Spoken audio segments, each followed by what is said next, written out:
Good morning, ladies and gentlemen. It's Porter. Today we got a urinal that keeps on flushing.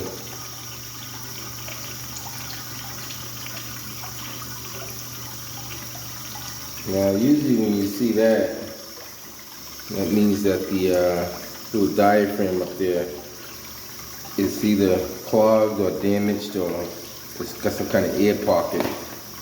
So I have a replacement.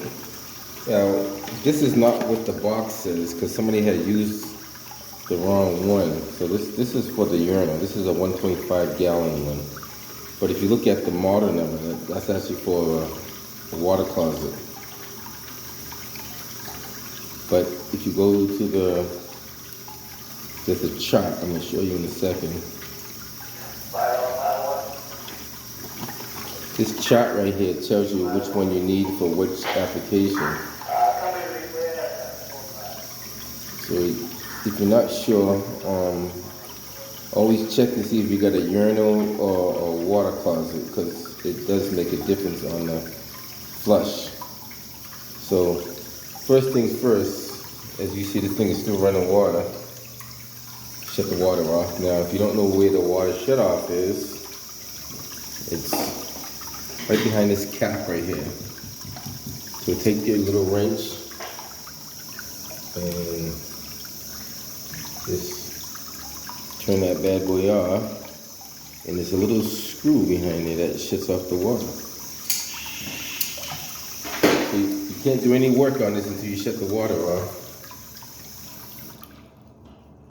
And get the water shut off. Now you can know the water's off based off of, I still got a little water drippage. Probably tighten it up more if you have to. That's a little bit of water, that's not major. Now the next thing is exposing that diaphragm. Now you might say, well, where's the diaphragm located? And it's right on top. Right, so I can raise this up a little bit so you can see what I'm talking about. Maybe this is the highest this goes. Is this the highest this goes? Let's see if I can go any higher.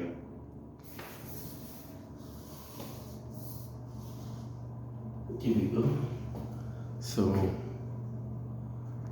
that's it right there on top. Right there. Now you may say, well, how do I get that open?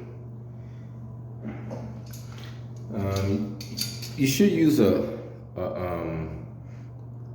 because this is chrome and you don't want to damage the chrome.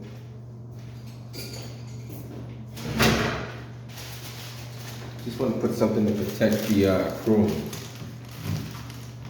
because you don't want a lot of teeth marks on that chrome if you can help it.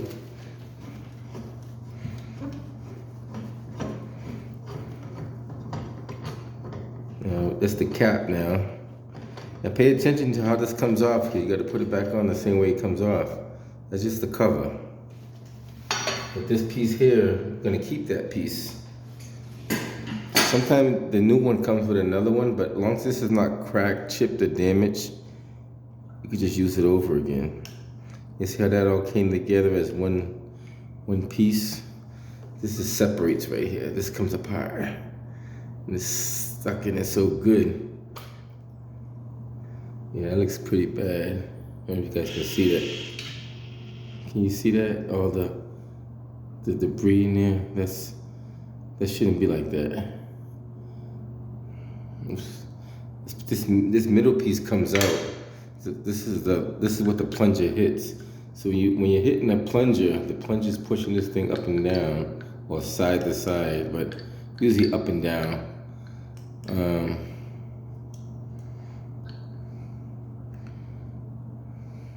You see the debris. There's a little, see this right here? There's like a little hole right there. It's supposed to let air through.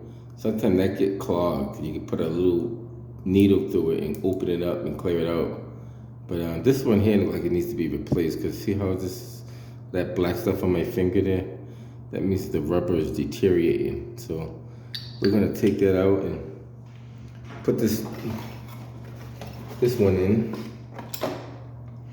And this is a used one, but it's still gonna work because somebody had put this in the wrong, how do you say it? They put it in the wrong application. They put it in the commode when it should have been in the urinal. But as long as this is cleared out, everything's looking good. We're gonna put it in and make it work. Put that in just like that. Put the cap on. You sure there's no debris in there? There's no debris in there. Actually, you need to rinse this off just to make sure.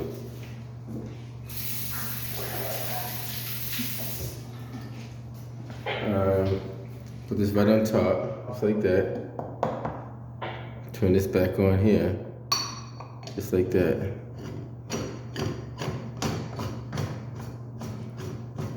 Now this doesn't have to be tight. This has to just be snug. And don't try to wrench that down too tight, because it doesn't need to be tight. It's got to be snug. Just like that. And now turn the water back on before we put the cap on. Make sure it's working properly. And that should shut off. If it doesn't shut off, then we got another issue. And it did, which is it's supposed to do.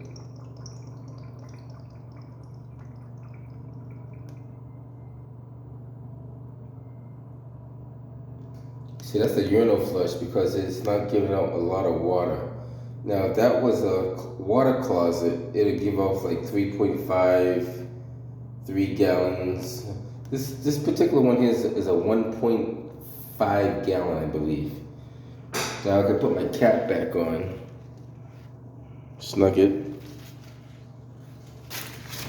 And that's pretty much it. So now you know how to change out, what we call that, the diaphragm, the flush. It's not the flush valve. I call it the diaphragm. Let's see what the name they call it.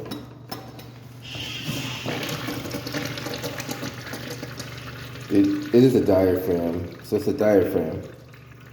You guys see it right there. So make sure you get the right one, and that's pretty much it, guys. Thank you guys for watching. So now you know how to change out this Sloan, or who makes those? I think Zern makes one too. So I believe it's Zern. So Sloan and Zern, their products are pretty much the same. I hope I'm saying Zern, but I see a little drippage of water up here too. I'm not too sure where that water's coming from. I don't know if that's always been there. I have to get a rag and wipe that off and see where that's coming. It could be coming from the top. Ladder 7, the lockout, 19th Street, Dorchester. So if that's the case, I'll just snug that top just a little bit more. I'll just give this a little, yeah, it's come from the top, I see it. So I'm gonna just snug this up a little bit more. Don't over tighten it, but just snug it.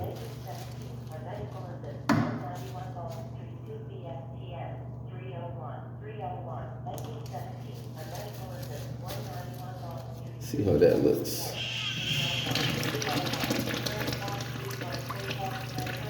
I think that's better. See a little, so there's a little water still spilling out of there, but I might have to take that apart, and because you don't want to tighten this too much. The diaphragm is supposed to be held on by the plastic cap. So if that keeps doing that, I might have to take that apart and inspect that lip right there. But for the most part, it's working. A little drippage at the end of the flush, which is very little bit. Only after that initial stop, it does a little drip. And I think I know what the problem is, but I'm gonna do that on a later time. But you get to see the urinal working properly now. Catch you guys on the next one.